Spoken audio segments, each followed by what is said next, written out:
Doctor ওকে কয়েছে rest করিস, তার লেগে করেছে কি ও 7 মাস থেকে নমাজ পড়া বন্ধ করে দিয়েছে। কইছে হাঁটি মুরজি না কেন নমাজ পড়িস নে, তুই এরকম হে আছিস, কবে কি হবে না হবে, একটা বাচ্চা জন্ম দেওয়া লাই মরণের মুখ থেকে লইড়া আসা বারাবর, আর তুই নমাজ খানটা পড়িস নে। ই জি বুবু রেস্ট করতে কয়েছে, রেস্টের মানে নমাজ ছেড়ে দে। হ্যাঁ আল্লাহু সামাদ। হর মুশকিলের হাল আছে এই কোরআনের ভিতরে।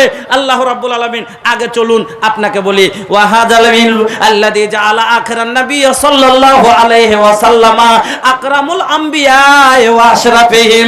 এই শিক্ষারই ফলে আমার নবী সমস্ত নবীর উপরে সম্মানিত হয়েছেন। আর নবী আমার সবাই নবীকে নামাজ পড়িয়েছেন। আমার বন্ধুরা আপনাকে বলে যায় আরো শুনুন, এই নামাজ পড়তে গেলে আপনাকে উজু করা লাগবে, লাগবে না লাগবে না? এবার উজু করতে গেলে উজুর তারতিব জানতে হবে, উজু করতে গেলে উজুর সুন্নাত শিখতে হবে, উজুর ফরজ শিখতে হবে। যদি না জেনে উজু করি, পা ধোয়ার আগে মুখ ধুই, মুখ ধোয়ার আগে পা ধুয়েলি, মাসার আগে যদি কুল্লি করেলি, কুল্লির আগে মাসা করেলি, কোনো তারতিব নাই, বলুন তো উজু হবে? উজু হবে না। আর উজু না হলে নামাজ হবে না, নামাজ না হলে নেকি হবে না, আর নেকি না হলে ভাগ্যে জান্নাত জুড়বে না।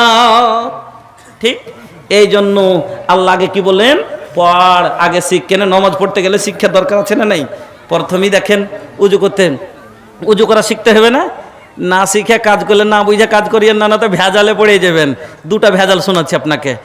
একটা লোক নতুন নতুন মুসলমান হয়েছে, তখন ও কইছে सूरा फातिहा से कहे हमको वजू करना सिखा दीजिए, हम नमाज पढ़ेंगे। এবার ওকে কইছে ठीक है, बदनाते पानी दिएছে तो कइছে पहले अपने दोनों हाथ को पहुँचू तक धोइए, पहुँचू बुझे एखानटा पहुँचू, এবার ধুয়েছে। তারপরে কইছে फिर कुल्ला कीजिए, तो कुल्ली সবাই বুঝে, হিন্দু মুসলিম সবাই বুঝে যে হ্যাঁ কুল্লা कीजिए, तो कुल्ली কেন সবাই করে ওটা বুঝেছে। তারপরে হচ্ছে फिर नाक में पानी डालिए, লাখে পানি ঢালো। তো এবার ও তো জীবনে কোনদিন লাখে পানি দেয়নি, ও কি করে বুঝবে? বদনা ধরে লোলটা লাগালছে, ঢালতে শুরু করেছে। আচ্ছা মরবে না বাঁচবে? মরবে না বাঁচবে? তাহলে না জেনে কাজ করলে লাভ হবে না। আর একটা আপনাকে বোঝায়, একটা লোক মোটর সাইকেল চালিয়ে যাচ্ছিল, সাইকেল চালিয়ে, আর রোডে উবার খাবার রাস্তাতে গ্যাপ করে পড়েছে, পড়ে আর হাঁটুতে ব্যথা হয়েছে। ডাক্তারের কাছে গেছে, ডাক্তার कहे डॉक्टर साहब देखिए तो मेरा यहाँ जो घुटना में दर्द हो गया है, तो दवाई दीजिए। तो ওকে একটা মহলম দিয়েছে, দেখেছে जहाँ पे गिरे हो वहाँ पे लगाना। হ্যাঁ মানে তুমি যেটার ভরে পড়েছো, হাঁটু যেখানে যেখানে তোমার ব্যথা আছে সেখানে লাগাও। এই বোকা পড়া লেখা হলে তো বুঝবে। হ্যাঁ কাইচে দিয়ে ভুঁয়ে পড়েছে। ওর মা যখন কইছে পড়তে জানা রে, জুবনুজু জুবনুজু খা তো যাবি রে, তোকে কুড়বো হ্যাঁ এরকম করেছে। আচ্ছা না না এরকম নালে ছেলে। হ্যাঁ তো এইরকম বদ। আর এবার ওকে কি বলেছে যে তুমি যাহা পে গিরে হো উহা পে লাগানা। এই মহলম লিয়ে এসে তখন ওই যে ইয়াতে আপনার ওই কি ওইটা কি ক্যালটেক্সের পঞ্জরখানে যেখানে ও পড়েছিল ওখানে যদি মহলম লাগাইছে, ওর ব্যথা ভালো হবে? হয়নি। 3 दिन পরে তখন ও ফের চলে গেছে, ডাক্তার কইছে डॉक्टर साहब अब कैसा दवाई दिए, जरा सभी जो है फर्क नहीं आया, दर्द बढ़ते जा रहा है। कुछ अरे कहाँ लगाते हो, कैसे लगाते हो, दिखाओ। कुछ यहाँ चलिए दिखाते हैं। तो ডাক্তার মনে করছে যে লোকটা হয়তো খুব লজ্জা করছে, এখানে কয়েকটা চেম্বারের লোক আছে তার লেগে কইছে আচ্ছা ঠিক আছে চলো। তো ওদিকে যা হয়তো দেখাইবে, অন্য জায়গায় লেগেছে হয়তো দেখাইতে শরম করছে। হ্যাঁ তো বাড়িয়ে গেছে। এবার ফের কইছে আব দিখাও, কইছে চালিয়ে কইছে বাহিরের দিকে যাইছে। এবার হসপিটাল থেকে বাড়িয়ে গেছে। আচ্ছা আব দিখাও, মনে করছে যে বাইরে সাইডে যায় হয়তো দেখাইবে। কইছে আব দিখাও, ওখানে যখন গেছে चलिए रोड दिखे हटते शुरू करे थे। अरे कहाँ दिखाओगे, यही दिखाओ, यहाँ आदमी नहीं है। कुछ सर वो बात नहीं है, हाँ हम तो गिरे थे केलटेक्स में, चलिए ना वहाँ दिखाते हैं।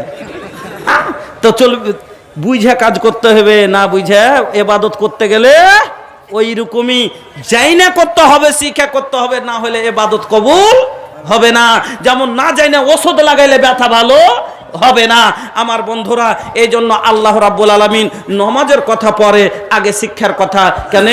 নামাজ পড়তে গেলে ওজুর দোয়া শিখতে হবে, ওজুর সুন্নাত শিখতে হবে, ওজুর ফরজ শিখতে হবে, কিভাবে দাঁড়াতে হবে এটা শিখতে হবে, রাফায়ে দান কতটা করতে হবে এটা শিখতে হবে, সাজদায় কি পড়বে সেটা শিখতে হবে, রুকুতে কি পড়বে সেটা শিখতে হবে। সূরা ফাতিহা না বললে নামাজই হবে না। তাহলে কতটি শিক্ষার প্রয়োজন পড়লো।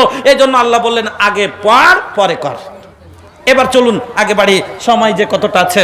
হ্যাঁ সময় কয়েকটা মিনিট, আর 5 থেকে 6 মিনিট বক্তব্য শুনে না, বলার তো মনে করছিলাম যে কিছু অনেক কথা আছে, বাচ্চা মানুষ করতে পারলাম না। আজ ছেলে নিয়ে বসে বসে কাঁদছে, বেটা আমার কথা শুনে না, ও কইছে বেটা আমাকে দেখে না, আর বেটা ব্যবহার খারাপ, তার কারণ গালা কি সব আপনাকে আমি তুলে ধরতে